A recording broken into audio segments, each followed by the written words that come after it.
blessing sa bahay ng mga kapatid ko, kaya abala kami sa paglilinis. Saktong at dineliver na rin yung kama nila, kaya ina-assemble na. Grabe talaga mare, parang napakabilis ng mga pangyayari. Kailan lang may ipon pa ako, ngayon slap soil na naman ako.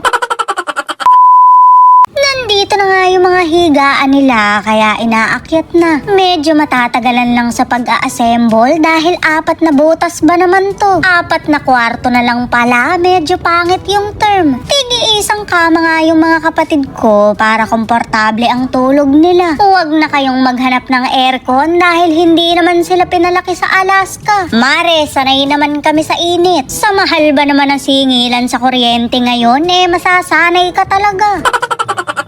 Well, plano din naman naming mag-aircon, pero kapag naka-solar na, biruin nyo naman, 4 silang sabay-sabay gagamit. Kami ng isa lang ang aircon sa bahay, 15,000 na agad ang bill. Paano naman sila? Baka naghahanap buhay na lang sila para lang ipangbayad sa kuryente. Pang solar talaga mare, wag lang sana tayong singilin ng buwis para sa paggamit ng araw. Dinrain ko na nga tong swimming pool dahil parang libagin ng mga naligo. Shoot mare, pinagsama-samang banil to. Medyo nasasayangan nga ako sa tubig, kaya ang sabi ko'y banyohin namin tong ibaba. Parang may UTI pa naman yung tubig namin dahil patak-patak lang. Ring at itinaas muna namin yung mga mababasa para makapaglampaso na.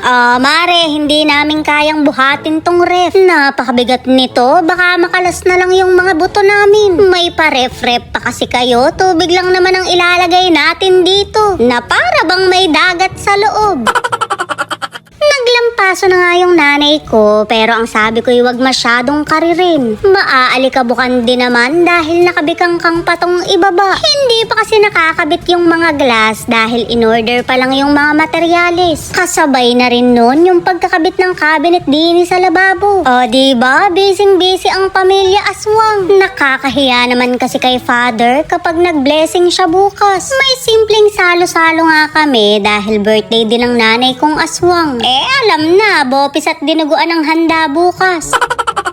Pinagyayabang nga ni Tagilid na meron daw siyang experiment. O diba, nakakatalino talaga pag subo. Hindi kasi ko sumusubo, kaya siguro bobo ko. Nang gulay mare ha, lilinawin ko lang. Vegetarian kasi siya, kabod ka naman dyang menamis.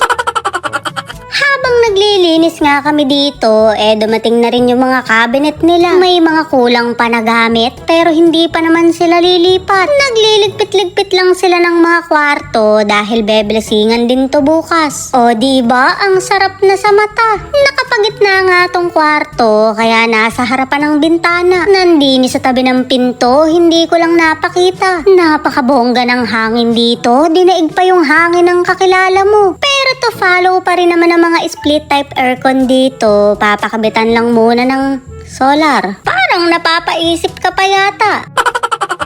Yung tatay ko naman, may higaan na sa karton pa rin gusto. Papag nga ang nirequest niya dahil gusto niya raw matigas sa likod. Ewan ko ba doon, nakasanayan na kasi sa sahig. At least, gusto niya nang magpapag ngayon. Na para bang itatry pa nila ni nanay yung langit-kit ng papag.